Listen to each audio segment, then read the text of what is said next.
Avalon has had a very strong reputation over the years for being a Japanese Buick, or in other words, an old people's car.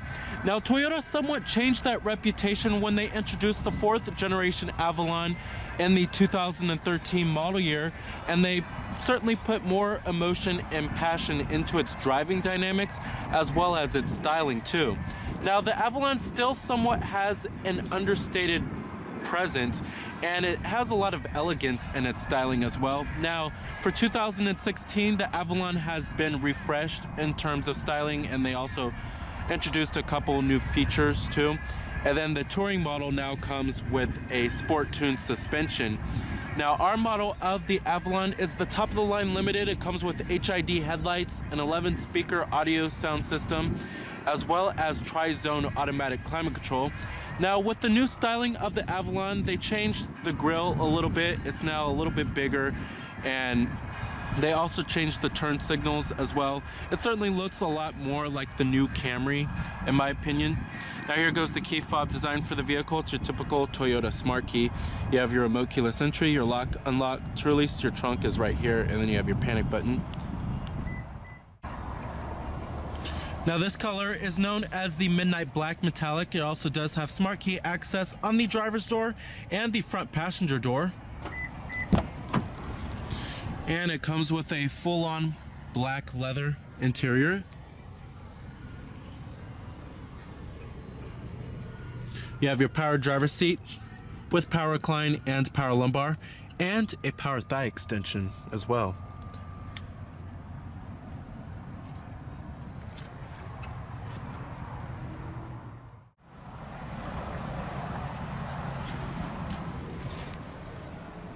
All right, now stepping on inside of the Avalon here. It's a very nice place to spend your time. Plenty of room for the front occupants. I have plenty of headroom and plenty of leg room. And this cabin just oozes quality with nice stitching everywhere on the dashboard. And everything where you touch is pretty much going to be soft touch materials. But it's a very stylish and elegant looking cabin. Pretty lavish too. Now, you do have push button ignition. Just put your foot on the brake and hit the button to start.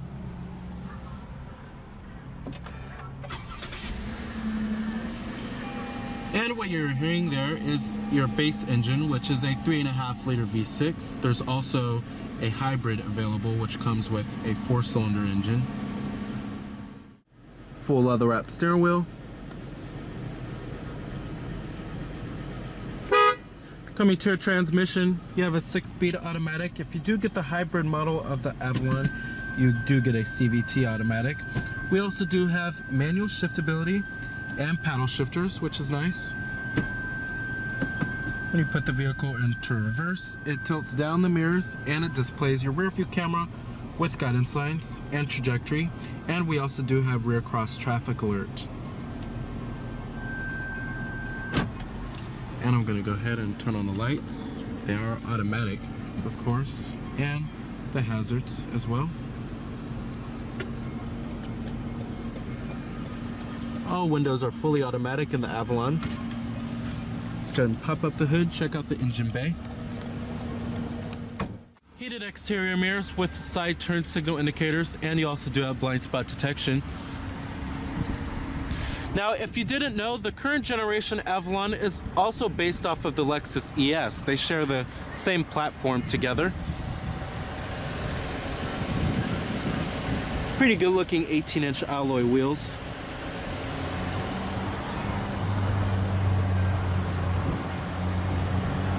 Coming up front, you have HID headlights with LED daytime running lights.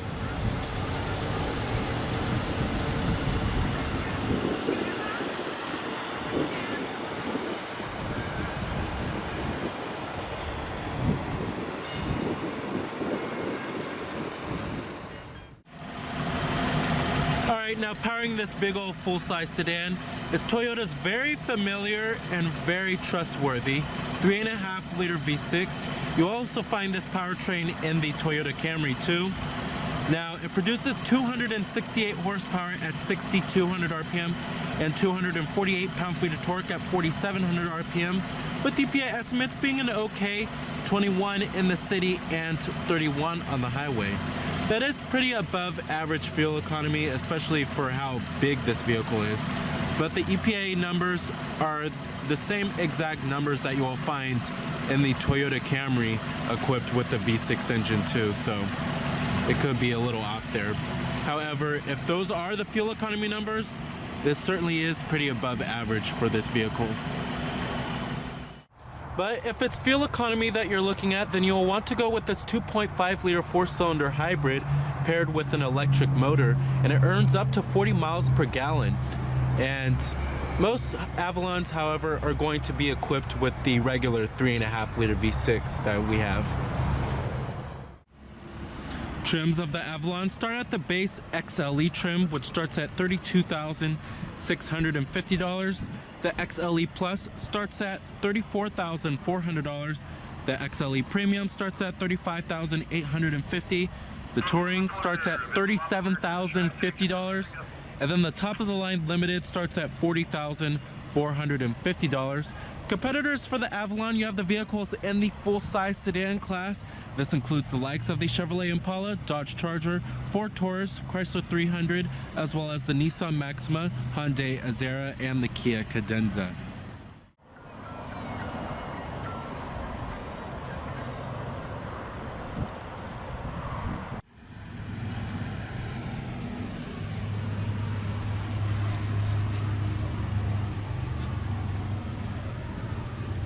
Total vehicle price, you're looking at $42,010 for this particular one.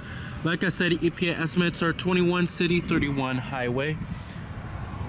Coming up top, we also do have a shark fin antenna, rear window defroster, of course. Coming to the rear of the vehicle, you will find LED taillights. They have been slightly refreshed. They have a more smoked out design to them.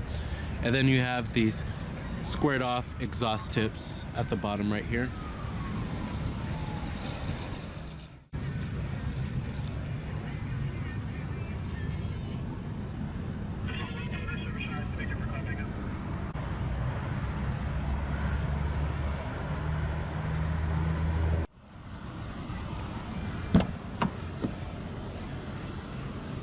All of your basic powered features: power windows, power door locks, power mirrors, memory seat settings for 2 people, chrome interior door handles.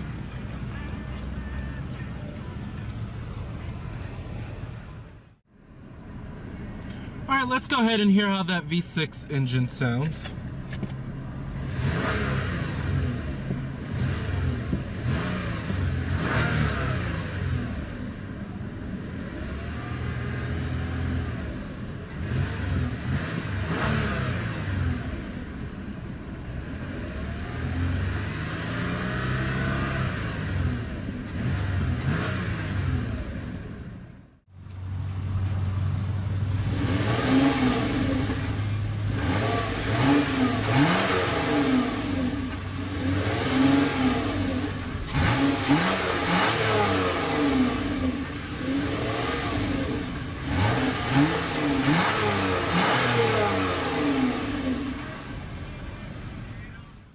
Now, build quality and materials are quite impressive inside of the Avalon here, and certainly have a Lexus-like level of quality. Now, if you are looking at the Lexus ES, the Avalon certainly makes a great alternative to that vehicle, and you will find nice stitching everywhere inside of here, soft touch materials on the mid door panel, upper door panel, armrest, dashboard, everywhere you pretty much touch is going to be soft to the touch. Build quality is excellent, no panel gaps inside of here, and the interior trim and pieces fit well together. Overall, this interior somewhat exceeds the Lexus ES in terms of its cabin ambiance.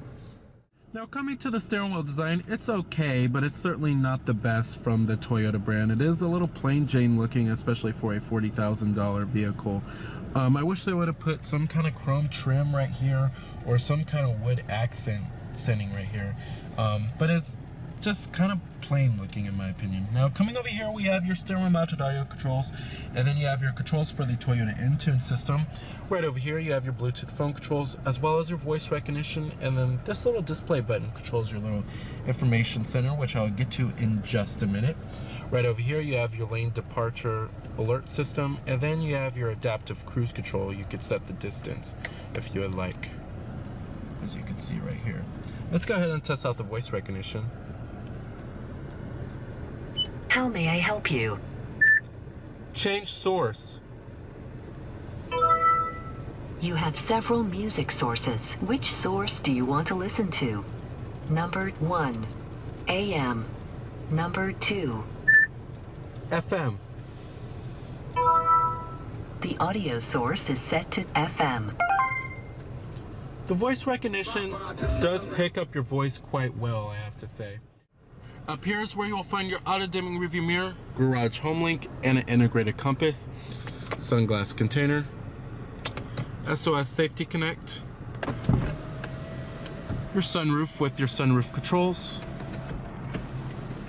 Then you also do have a sliding shade, of course, map lights, and then the headliner is also nice and plush too, pretty high quality. Down here is where you will find your Qi wireless charging system. Many vehicles still don't have that nowadays, and it has a little tray, which is pretty cool. And then down here is where you'll find your button for the Qi wireless charging system, and then you have your USB port with iPod integration, your auxiliary input, and an 812 volt power outlet down there.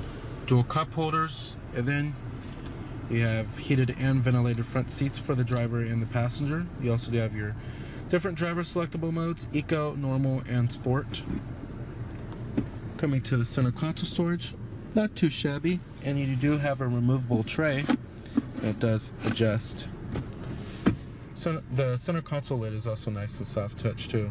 As far as seating comfort goes in the Avalon, it's excellent. The seats are very plush. They feel just like Lexus's seats, to be honest. They're buttery soft, and they're great for long road trips. Thigh support is also excellent too, especially with the thigh extension. That helps out quite a lot. Visibility is pretty good out of the Avalon. Lots of glass area on the front windows. Seeing out of the windshield is decent, but you do have this little hump right here, which does intrude on the visibility through the windshield a little bit. When you get to rearward visibility, it's okay, but it's not the best in the full-size sedan class, but it does help that you have that big rear quarter window. The climate controls in the Avalon are pretty simple and easy to use. It's a pretty clean looking layout too, and the touch sensitive buttons for the temperatures are calibrated very well. You do have dual zone climate control. Then you have your temperatures right here for the driver, and then the passenger side is right there. Your fan speeds are located right here too. And you have your off button, different zones, your recycling, then your defrosters too. Pretty easy and simple looking. And then you have a digital clock in the center right there, which is nice. Down here we have your pre-collision alert system, and this is where you could set the distance. It shows you up on the information center what distance it's set at. Traction control off, and then you have your blind spot detection, your trunk release, and then your power rear sunshade. And then you have a little coin box as well. Alright, let's get to the multimedia interface and the infotainment system. It's Toyota's Entune system. We've seen it countless times before. Now this is your home screen on the Entune system. Now you could set this up how you would like. You have your radio right here, or your audio source, and then you have your phone, and then you have the map.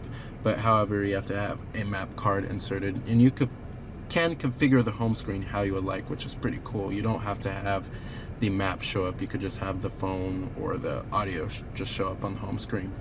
Now let's get to the audio sources. Now your audio sources include nothing out of the ordinary, all the normal stuff here. We have AM, FM, XM satellite radio, your USB port with the iPod integration, Bluetooth streaming audio, and your auxiliary input. You can also reorder it how you would like. And then you also do have your CD player with your optical disc drive. HD radio is also on this bad boy too, and iTunes tagging as well. Coming to apps, you have your navigation. However, I can't show you that today because the map card is not inserted, but it's just like all of the other Toyotas and Lexuses that you'll find. Nothing too out of the ordinary with the navigation system. Coming to the Eco, it shows you a little bar graph of how fuel efficient you're driving, and it shows you your average speed, your elapsed time, as well as your fuel range. You can clear it if you would like to. Coming back to apps, you have your setup. There's many different settings you could change from general, home screen, voice, display, navigation, audio, many different settings. Then you have your phone. You can hook up your Bluetooth phone, have all of your contacts stored on here, and then an integrated dial pad as well. And then you have your live traffic, but you have to have the map card. Then your weather shows you your current weather. You could change the city if you would like. Messages, but you have to have a phone paired. It's for your text messages. Then you have your maintenance. So pretty much everything is going to require the map card for the apps. But overall, love Toyota's engine system. It's one of the best in the business. The responsiveness is lightning quick and it's very intuitive to use. The gauges in the instrument cluster have a very traditional looking setup. On the left, we have your tachometer with your coolant temperature. On the right, you have your speedometer, and then you have your fuel gauge down there too. Now, coming in the center, this is for your vehicle information. It's a little LCD screen. It's controlled by this little display button right here. It's the only button that pretty much controls it. Now, it shows you your distance till empty or your fuel range, and then you have your digital speedometer, and then it shows you your trip odometer down below, and then it shows you what gear you're in as well. Over here you have your current fuel economy, and then your average fuel economy data. You can reset it, and then your time until rest, tire pressure monitoring system, and then it shows you if your lane departure alert is on or off. Then you have your adaptive cruise control. Then your eco drive level if you want that on or off.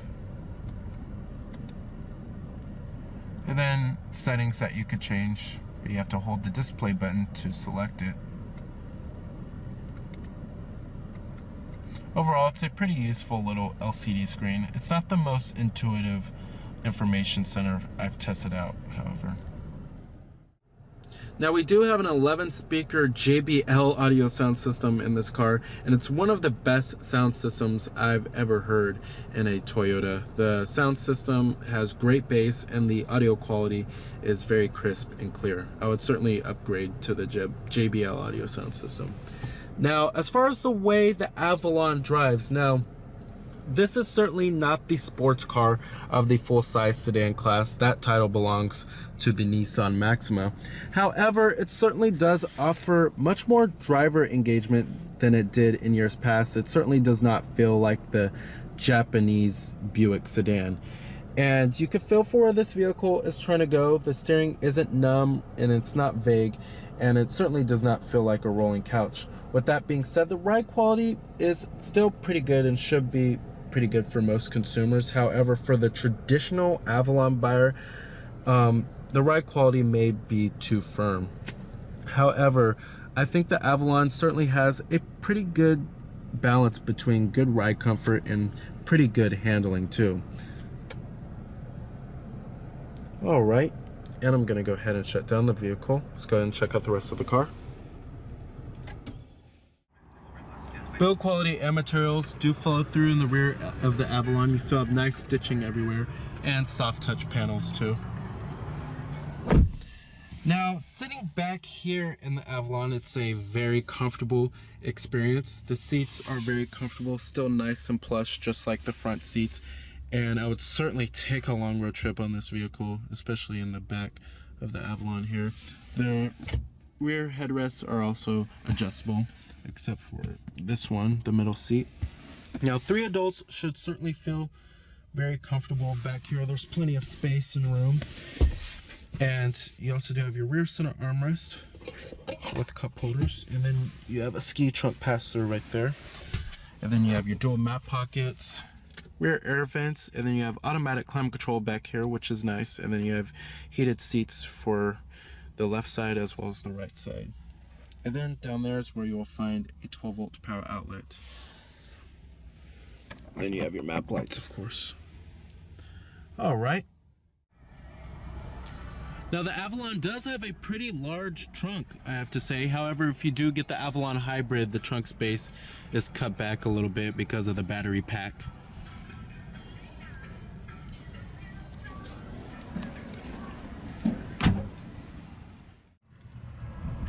You also have your power passenger seat with power recline and power lumbar. Glove box compartment, nice and damp. So the 2016 Toyota Avalon is a top choice for a full-size sedan with its comfortable and roomy interior, its strong and pretty fuel-efficient V6 engine, as well as its pretty luxurious ride quality.